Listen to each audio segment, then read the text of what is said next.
tête liées à ce mot, ok? Bon, pas tout non plus, si vous sentez... Je fais confiance dans votre premier filtre. Alors, le mot, c'est spiritualité. Qu'est-ce qui vous... Religion.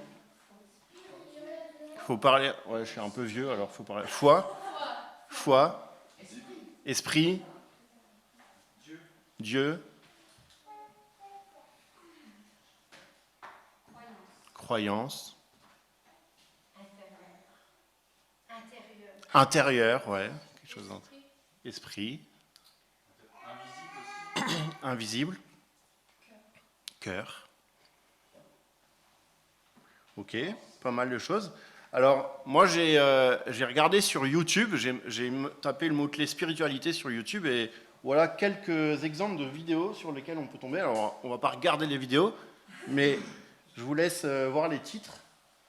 Le christianisme a-t-il un avenir? Les religions peuvent-elles s'entendre? 5 croyants débattent. Comment devenir spirituel simplement? Conscience et éveil spirituel. Dieu existe-t-il? L'enquête ultime. Attention, on saura tout. Elon Musk révèle une vérité terrifiante sur les pyramides. Le premier secret pour devenir un géant spirituel. Les 8 étapes de l'éveil spirituel, dans laquelle vous situez-vous? Emmanuel Macron parlant de spiritualité. 10 signes que des anges sont présents dans votre maison. Et si la plus grande tromperie était la spiritualité? Quelle est la différence entre foi, religion et spiritualité? Et attention à la spiritualité. Voilà le genre de vidéo. Alors, n'allez pas toutes les regarder, hein, je pense que vous avez mieux à faire. Mais voilà le genre de vidéo qu'on peut trouver sur Internet quand on cherche ce qu'est la spiritualité. Et ce matin, on va lire un texte qui se trouve dans Ésaïe, et Ésaïe va nous parler de spiritualité. Alors, pour mettre un peu dans le contexte, Ésaïe, c'est un prophète qui a vécu environ 800 ans avant Jésus, donc 2800 ans avant nous.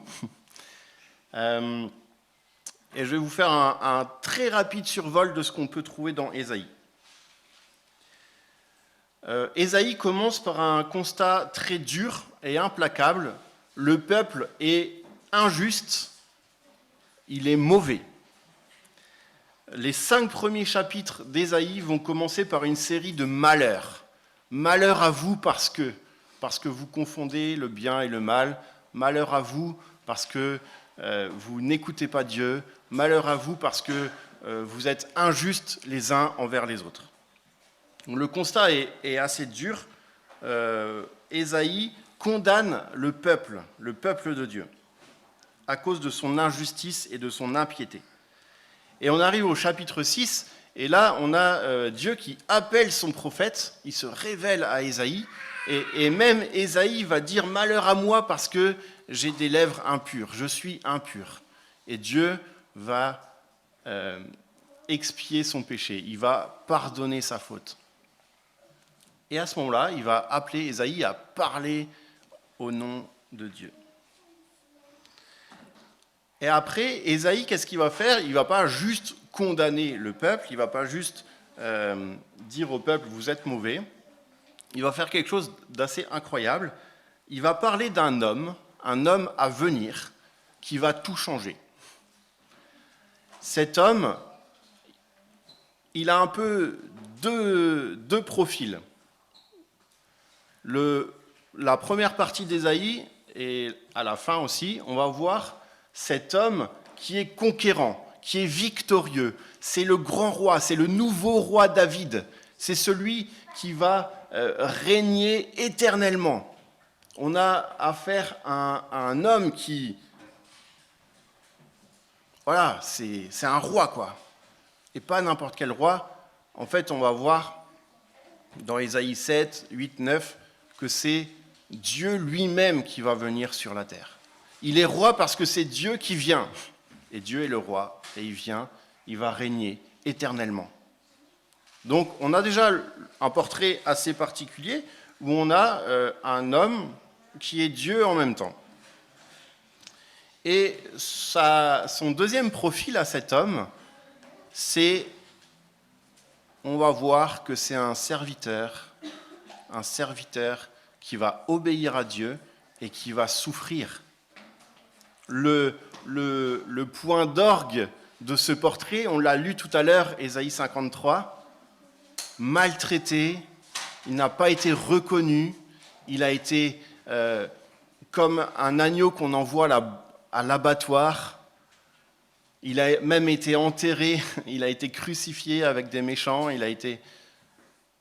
En fait, lui qui était innocent, le seul homme innocent que ce monde ait vu, a été vu comme un criminel. Et en fait, Ésaïe 53 nous l'explique, il fallait que ça arrive, parce que cet homme vient régler le vrai problème de l'humanité, c'est-à-dire le péché, l'injustice, l'impiété. Ce constat d'Ésaïe que le peuple est mauvais, eh ben Dieu est en train de dire, j'envoie quelqu'un qui va vraiment régler le problème. Pas juste un prophète, pas juste un roi, mais un homme qui va vraiment régler le problème. Et ce problème sera réglé parce qu'il va souffrir, mourir, et à la fin d'Ésaïe 53, ressusciter. Et on arrive au texte qui nous intéresse ce matin, Ésaïe 58.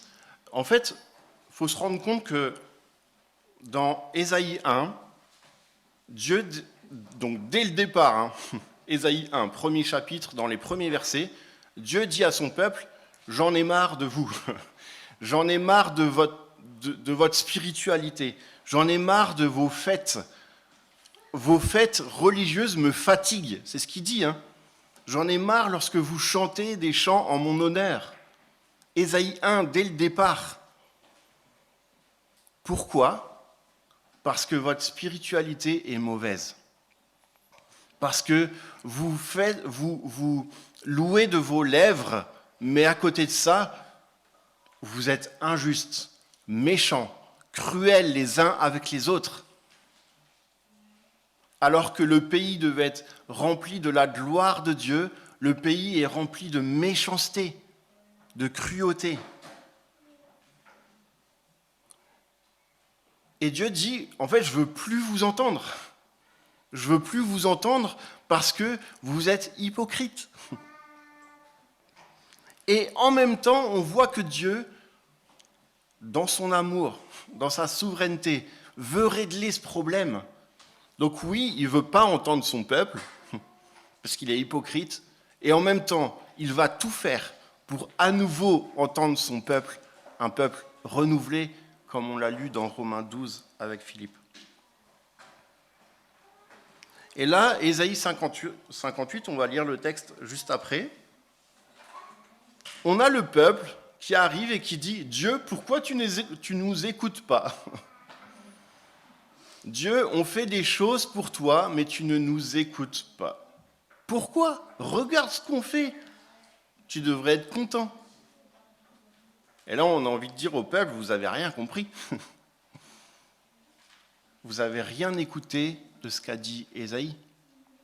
Alors Ésaïe va en remettre une couche. Ésaïe 58, les 5 premiers versets.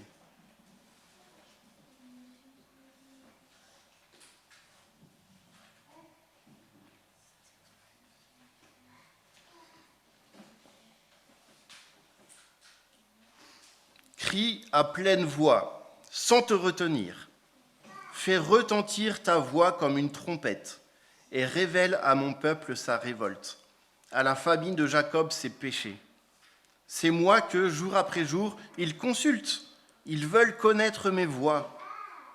Comme une nation qui aurait pratiqué la justice et n'aurait pas abandonné le droit institué par son Dieu, ils me réclament des jugements conformes à la justice il désire se rapprocher de Dieu.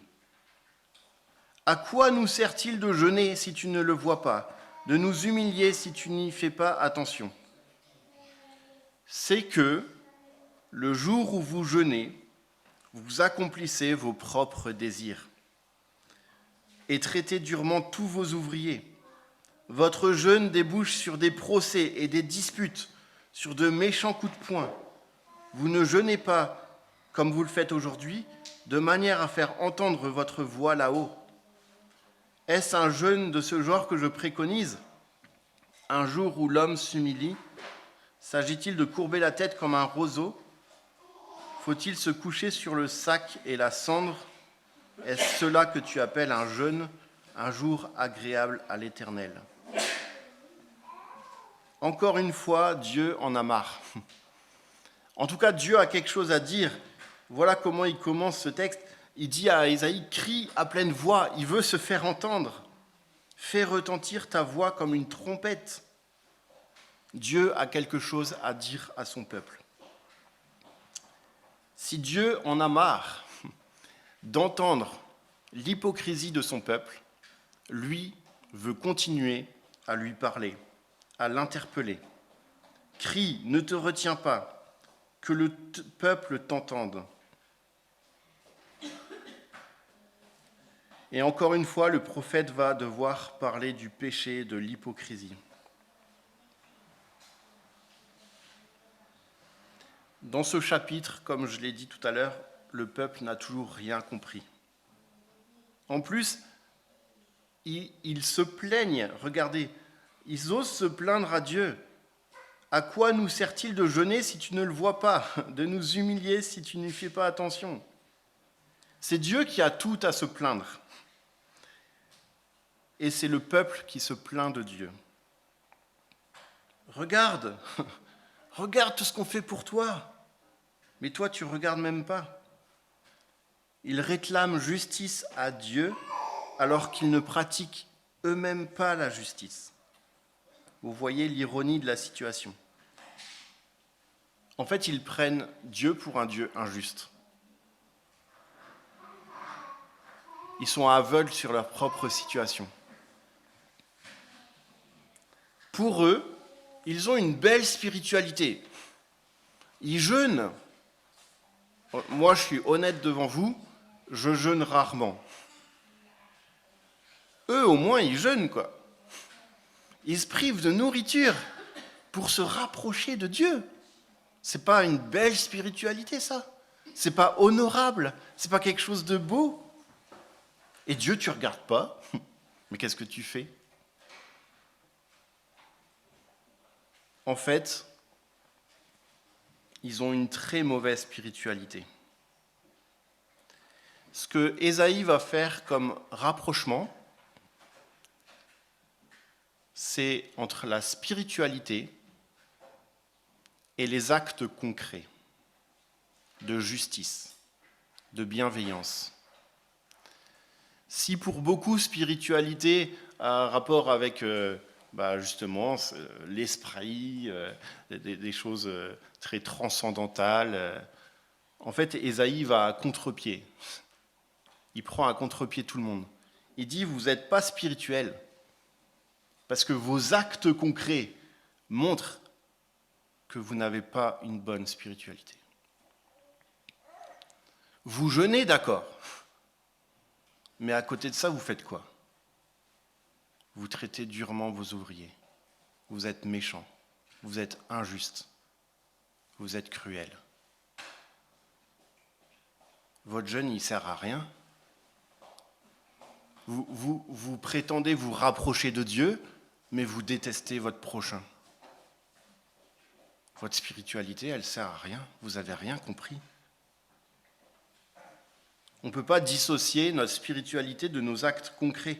Dieu ne désire pas un peuple qui tiendrait un double langage. Dieu veut voir un peuple qui soit cohérent, que leurs actes spirituels, comme le jeûne, traduisent un profond attachement envers lui, et un profond attachement envers lui qui se concrétise par des actes d'amour, de justice, de bienveillance envers son prochain. C'est ça que Dieu veut. C'est pour ça que Dieu a été racheter son peuple en Égypte. Pourquoi il le rachète? Pourquoi il les sauve de l'esclavage? Pourquoi il les fait sortir avec puissance de cet esclavage et les conduit dans un pays de repos? C'est pour se faire un peuple de justice. Un peuple qui devait montrer la différence aux autres peuples. Voilà ce que devait être le peuple de Dieu. Que les autres peuples autour se disent « Waouh ! Ça, c'est un peuple où Dieu règne vraiment. » Et ça se voit. Ça se voit dans les relations les uns entre les autres. Sauf qu'ils sont comme les autres. Ils sont comme les autres peuples. Au lieu d'influencer les autres peuples, ils ont été influencés par ces peuples-là.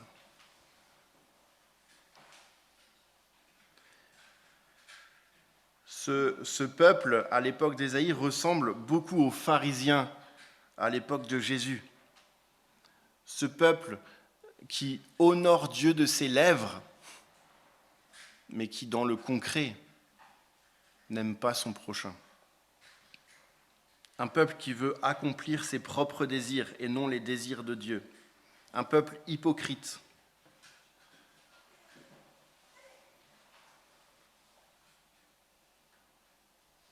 En fait, on a l'impression que le peuple, à ce moment-là, il pense que respecter certaines choses que Dieu demande, comme le jeûne, lui permet à côté de vivre sa vie comme bon lui semble.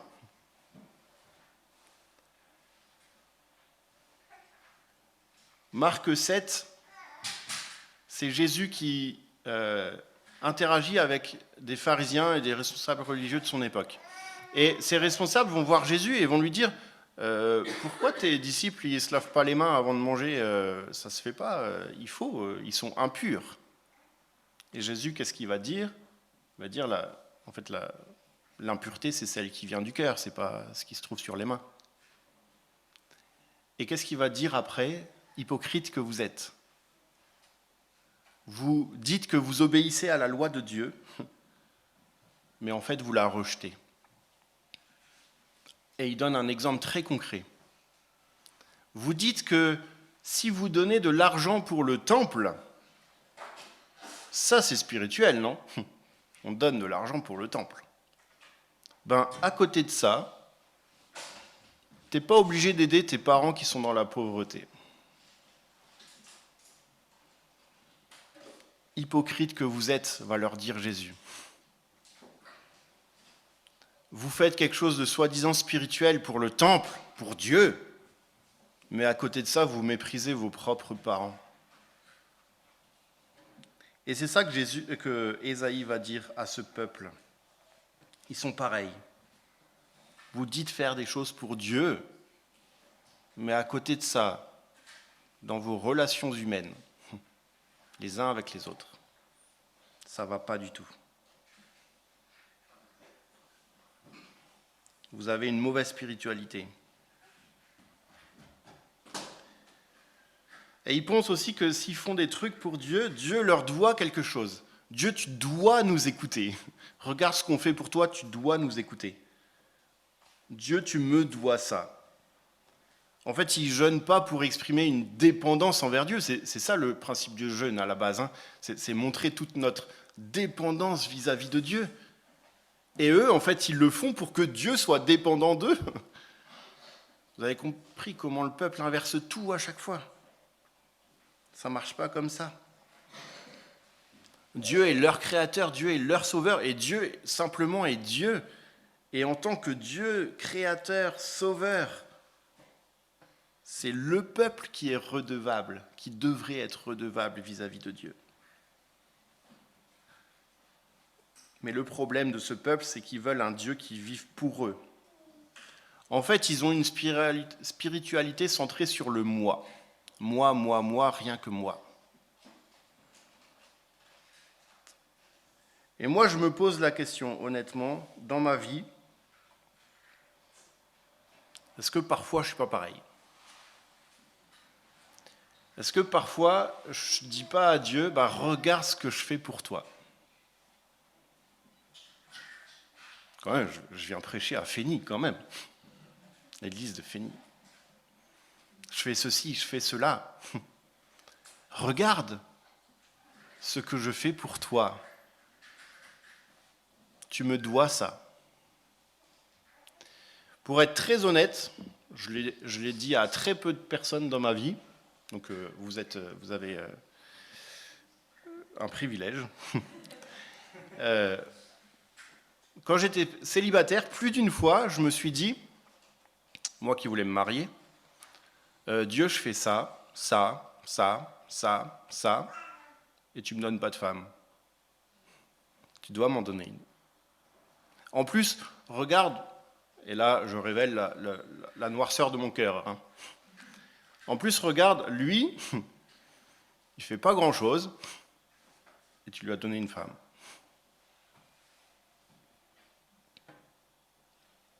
Ben, je confesse que dans ces moments-là, je suis comme le peuple. Regarde ce que je fais pour toi. Et tu ne me donnes pas ça. Et tu ne me donnes pas ça. Ou tu devrais me donner ça.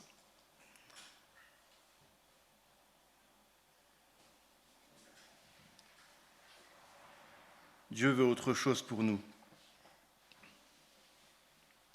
Je vous cite une petite phrase que j'ai trouvée sur un blog qui parlait de faire tout pour la gloire de Dieu. Et c'est Louis Boyer, alors je ne connais pas ce bonhomme, mais il dit une phrase intéressante. Il dit « Aucun autre but ne peut être proposé à l'homme que de servir le Tout-Puissant, dans une conformation de toutes nos pensées et de toutes nos volontés à son seul dessein, à son seul projet. » En gros, faites tout pour la gloire de Dieu. Et pas faites tout pour ma propre gloire. Et c'est le problème du peuple. Une mauvaise spiritualité, c'est penser qu'il y a des domaines qui seraient spirituels et d'autres qui ne le seraient pas. Il y a des domaines où Dieu a droit de regard et d'autres domaines où j'ai le seul droit de regard. Il y a des domaines où, oui, je fais ce qui fait plaisir à Dieu, et d'autres domaines, je fais ce qui me fait plaisir que à moi.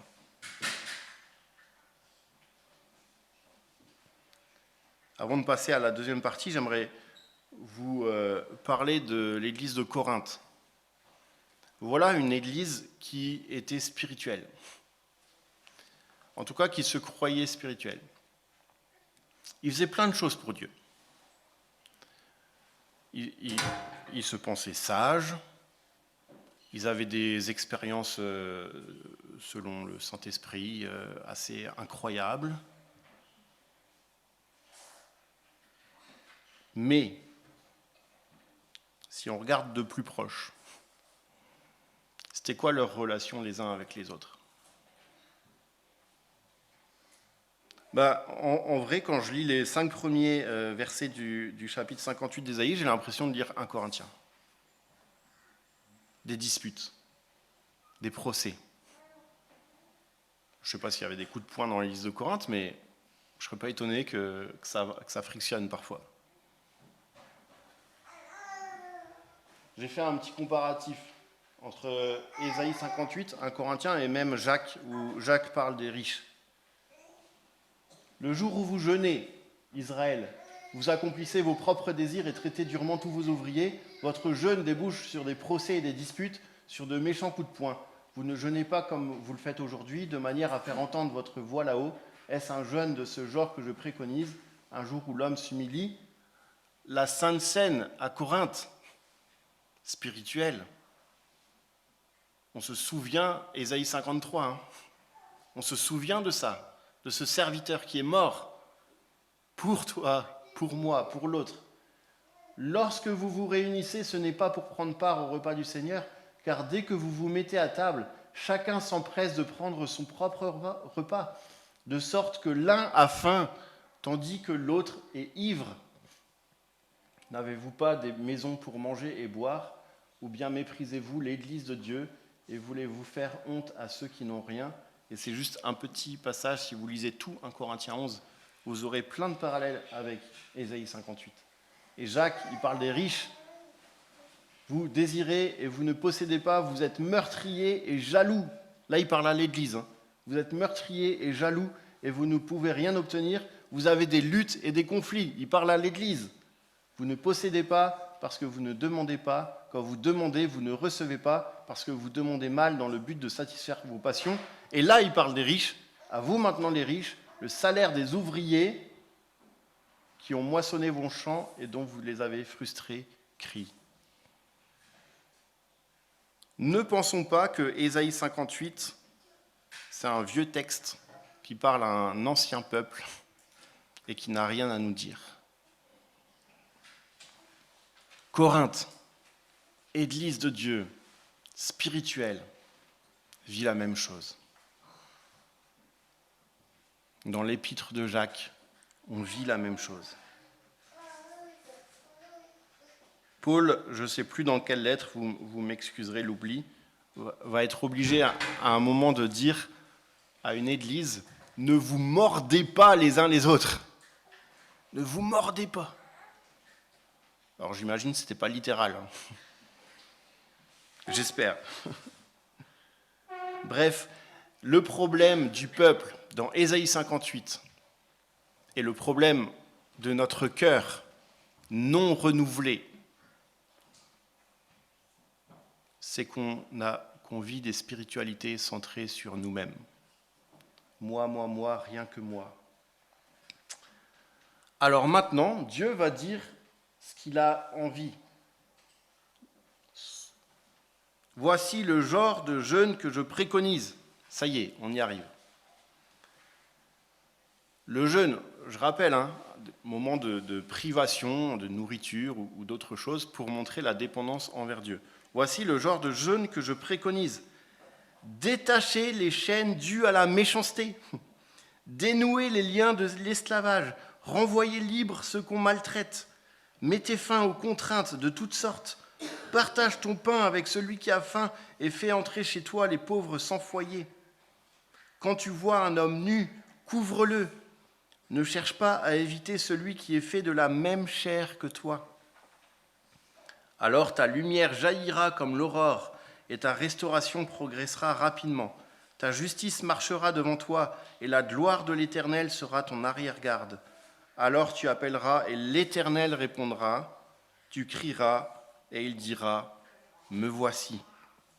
Oui, si tu éloignes du milieu de toi la contrainte, les gestes menaçants et les paroles mauvaises, si tu partages tes propres ressources avec celui qui a faim, si tu réponds aux besoins de l'opprimé, ta lumière surgira au milieu des ténèbres et ton obscurité sera pareille à la clarté de midi. L'Éternel sera constamment ton guide, il répondra à tes besoins dans les endroits arides et il redonnera des forces à tes membres. Tu seras pareil à un jardin bien arrosé, à une source dont l'eau n'arrête jamais de couler.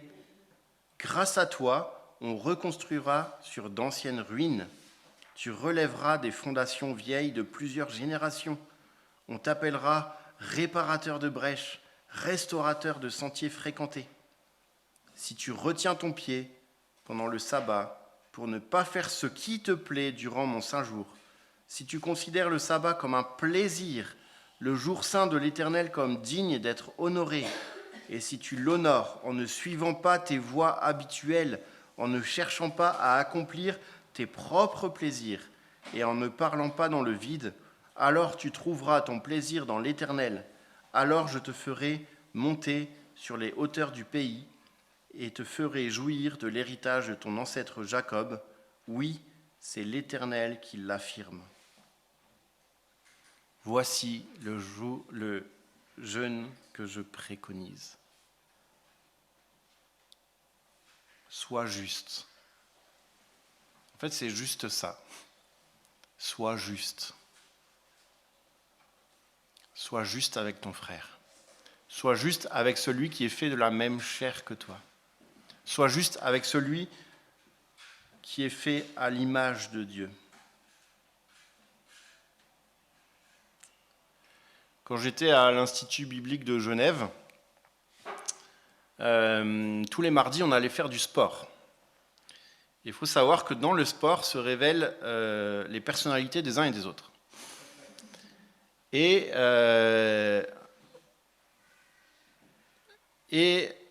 les premiers mois, les premières semaines,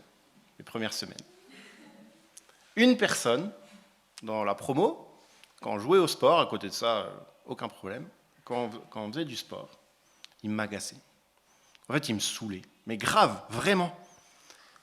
Parce que, en fait, c'était personnalité diamétralement opposée à la mienne. Et puis, c'était genre un peu foufou, qui fonçait dans tout, qu'il fallait toujours qu'il ait la balle, et puis il bousculait et tout. J'avais l'impression, je ne dis pas que c'est le cas, il me donnait l'impression que dans le sport, c'était moi, et les autres, tant pis. Et plus d'une fois, dans mon cœur et dans ma tête, et parfois même à demi-mot, je râlais. Il me saoulait, mais vraiment d'une force. Jusqu'au jour où Dieu m'a rappelé, c'est ton frère, et il est fait à l'image de Dieu. Et pendant plusieurs semaines, à chaque fois qu'on allait au sport et qu'il y avait un début d'agacement, je me rappelais, il est fait à l'image de Dieu. Il est fait à l'image de Dieu. Et il est ton frère. Alors ça ne nous a pas empêché d'avoir l'une ou l'autre discussion par rapport à nos comportements respectifs sur le terrain, et c'était bienvenu. Mais voilà ce qui m'a aidé. Dans un comportement très concret et pratique, où juste mon cœur débordait de méchanceté, il est fait de la même chair que toi. Voici le jeûne que je préconise. Sois juste, vis la justice de Dieu.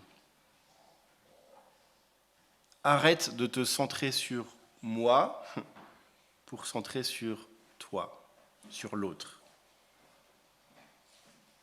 Tu veux savoir ce qu'est être spirituel selon Ésaïe? Si Ésaïe faisait une vidéo sur YouTube, qu'est-ce qu'il dirait? Sois juste, mets fin au mal, arrête la méchanceté. Regarde l'autre comme Dieu voit l'autre. En fait, il n'y a pas d'activité spirituelle et d'activité matérielle. Vis le matériel, le concret, de manière spirituelle, dans une bonne et dans une vraie spiritualité, celle qui est focalisée sur l'autre, celle qui est focalisée sur Dieu en premier, et donc sur le prochain. La spiritualité dans Ésaïe implique un engagement social, un amour pour son prochain. Vous connaissez cette histoire que Jésus a racontée, où il y a un homme qui est à moitié mort sur le chemin, et il y a un prêtre qui passe, et il le regarde, et il passe, etc., etc. Des hommes très spirituels. Hein. Et là, il y a un Samaritain, le pire de tout pour un Juif. Il arrive et il prend soin. Il prend soin, concrètement. Et Jésus veut nous interpeller, tu es qui en fait? Tu es qui dans cette histoire? Le prêtre tellement spirituel qu'en fait il ne veut pas toucher parce que s'il est mort, il va être impur. Ou le Samaritain qui veut prendre soin de son prochain.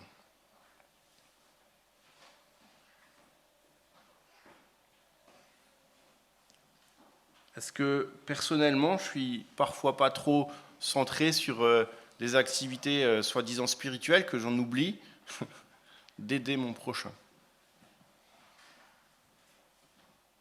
En fait, il y a plein de manières de mettre en pratique ce texte. Peut-être qu'au lycée, il y a un gars ou il y a une fille, on se moque tout le temps de lui ou d'elle. Tout le temps. Et moi, je suis le mouvement. Je fais comme les autres. détache les chaînes dues à la méchanceté. Peut-être que parfois je fais porter sur ma femme ou sur mon mari des fardeaux qu'elle ne devrait ou qu'il ne devrait pas porter. Dénoue les liens de l'esclavage. Peut-être que dans la voiture, je deviens insupportable. Et pour moi, ce n'est pas toujours peut-être. Éloigne de toi les paroles mauvaises et les gestes menaçants. Est-ce que nous voulons être des artisans de paix ? Je suis sûr que nous, au fond de nous, on veut tous dire oui à cette question. Nous voulons être, en tant que chrétiens, disciples de Jésus, des artisans de paix. Eh bien, vivons une spiritualité centrée sur Dieu et sur l'autre. Est-ce que je suis prêt à inviter à mon anniversaire quelqu'un que personne n'invite chez lui ? Est-ce que je suis prêt à boire un café à la machine à café avec quelqu'un, un collègue dont tout le monde se moque ? Est-ce que je suis prêt à dire stop quand je vois mon patron ou un collègue être critiqué de toutes parts par mes autres collègues ? Est-ce que je suis prêt à faire cette prière quand je rentre du travail ? Comment je peux aimer ma femme ? Est-ce que je suis prêt à accepter que mon frère dans l'Église soit différent de moi, pense différemment de moi, ait des avis différents de moi ? Et est-ce que je suis prêt à l'aimer dans ces différences ? Si votre réponse à tout ça est oui, j'ai une bonne et une mauvaise nouvelle. La mauvaise, c'est que tu ne pourras pas vraiment y arriver. La bonne, c'est que tu n'es pas tout seul. Revenons aux deux textes qu'on a lus ce matin. Ésaïe 53, Romains 12. Ésaïe 53 nous rappelle que lorsque tu te plantes, lorsque tu vis encore une fois une spiritualité centrée sur moi, Jésus est là, te pardonne, te purifie. Il a déjà payé pour ça. Tu n'as pas besoin de te racheter une conduite devant Dieu. Dieu t'a racheté une conduite pour lui.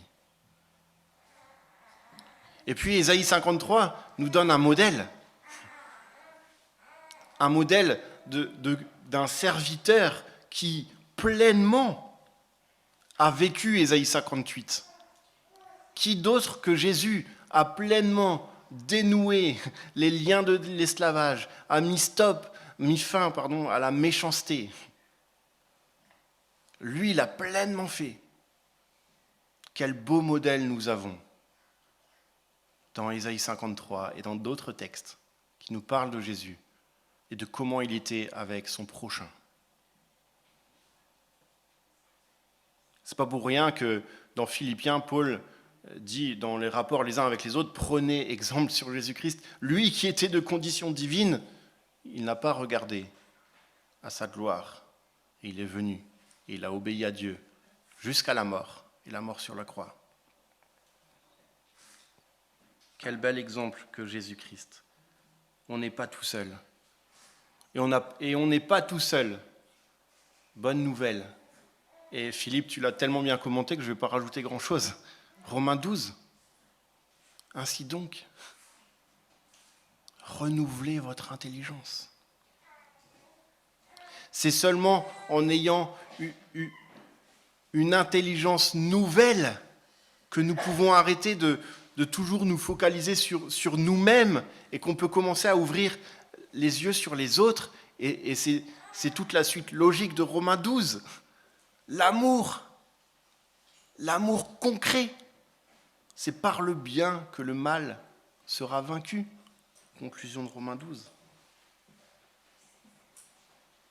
Jésus est avec toi, il t'a donné son esprit, quel beau cadeau, pour que ton intelligence soit renouvelée, pour que tu puisses enfin dire « J'arrête de vivre pour moi, pour mes propres désirs, et je vis pour l'autre. »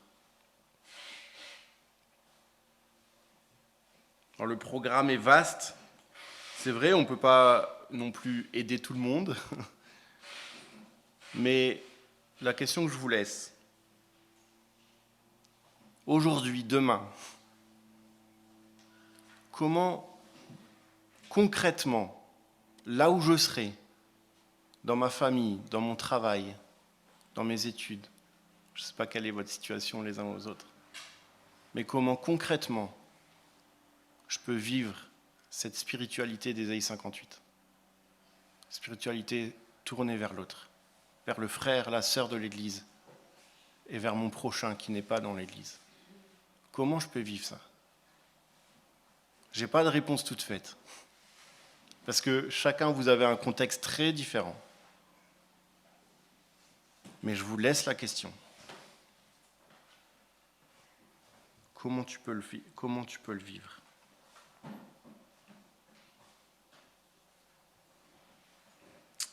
Alors je vais m'arrêter là. J'aimerais juste nous encourager à ne pas quitter cette salle en étant le poids du monde qui arrive sur les épaules là. C'est trop dur. Je ne peux pas y arriver à faire ça. Ésaïe 58, Ésaïe, mon ami, je t'aime bien, mais c'est trop là. Ne pars pas désespéré. Et rappelle-toi qu'avant Ésaïe 58, il y a Ésaïe 53. Jésus-Christ est avec toi. Et ne pars pas non plus en mode « Oh, trop facile ça !» Moi, je le vis déjà tous les jours. Moi, honnêtement, je vis pour l'autre, déjà, tout le temps.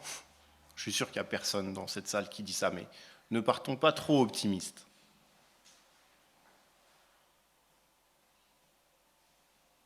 Parce que c'est un programme exigeant et qui va durer toute la vie. Et c'est pour ça que nous avons besoin du renouvellement de l'esprit. Je vais prier, puis je vais laisser la place. Seigneur, nous voulons te remercier parce que nous faisons partie de ton peuple. Ton peuple, l'Église, est un peuple que tu t'es racheté à un grand prix, au prix du sang de Jésus-Christ. Merci parce que tu nous as adoptés et que tu nous as incorporés dans ce peuple. Et merci parce que dans ton peuple, avec toutes nos limites, on peut voir un aperçu de ce que ça va être dans l'éternité. Merci parce que petit à petit, jour après jour, tu permets à ton peuple, à ton Église, de grandir, de se tourner les uns vers les autres, de nous montrer, de me montrer, là, tu as vécu pour toi, là, pour ton propre désir. Merci parce que lorsque on s'en rend compte, on peut revenir tout de suite à toi, parce que Jésus est mort pour ça aussi. Je veux te prier pour ton peuple dans le monde entier et cette église de Fény en particulier ce matin, que nous vivions et que cette église vive une spiritualité profondément tournée vers l'autre. Merci parce que je sais que ça se vit déjà dans cette église. Et je te prie que ce texte ne décourage pas, mais au contraire que ça nous encourage et que ça encourage cette église à aller encore plus loin, d'aller de progrès en progrès, d'aller vers le mieux. Amen.